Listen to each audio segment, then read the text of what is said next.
පළමු දරුපත සඳහා සූදානම් වෙන්න අපේ සහෝදරයන්ට තියෙන ලොකුම ගැටලුවක් තමයි PV එක කොහොමද කරන්නේ සහ මොකද්ද මේ PV එක කියන්නේ කියන දේ. එතකොට PV කියන්නේ pre-vaginal examination කියලා තමයි අපි ඉංග්‍රීසි භාෂාවෙන් හඳුන්වන්නේ එක.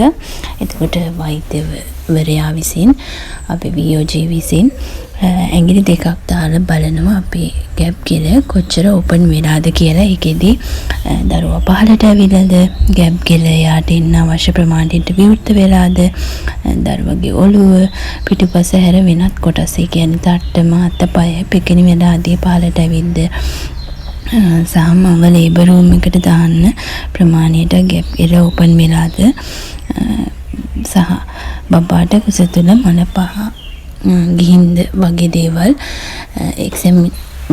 බලන්නේ ඒගොල්ලෝ ඒ PV එකේ. එතකොට ඒ PV එක බබාට අම්මට ඒ දෙන්නගේම ජීවිතයට ගොඩක් වැදගත් වෙනවා. ඒකෙන් තමයි ඉදිරි ක්‍රියාමාර්ග ගැන ඒගොල්ලෝ නිගමනය යන්නට ලැබෙන්නේ.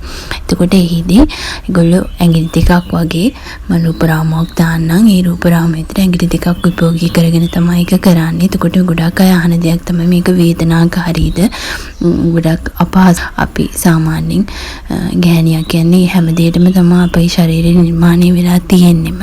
එතකොට ඒක ඔයාට ඉවසන් ඉන්න පුළුවන් හැඟීමක්. ඒක නිසා ඒ වෙලාවට ඒ කියන විදිහට ඒ කෙටි කාලය තුළ වෛද්‍යවරයාට අවශ්‍ය සහයෝගය ලබා දෙන්න. එතකොට ඕගොල්ලන්ට උනත් ඒක වේදනාකාරී වෙන්නේ නැහැ.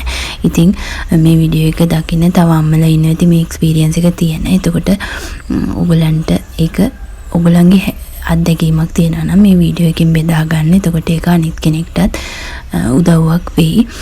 මොකද මම ගොඩාක් තැන්වලදී දකිනවා මේකට බිය වෙලා ඉන්න සහෝදරියෝ සමාජ මාධ්‍යයන් ඔස්සේ දකින දේවල් අනුව වෙන්න පුළුවන්. ඒක නිසා ඒකට බිය වෙන්න අනිසි බියක් ඇති කරගන්න ඕනේ අපි. ඒකින්ද අපේ අම්මලාගේ අදහස් තියෙනවා නම් මේ වීඩියෝ එක යටින් දාන්න ඒගොල්ලන්ගේ එක්ස්පීරියන්ස් එක කොහොමද කියන එක ගැන. එහෙනම් ගොඩක් ස්තුතියි වීඩියෝ එකත් එක්ක එකතු වෙලා හිටියට. සුබ දවසක්.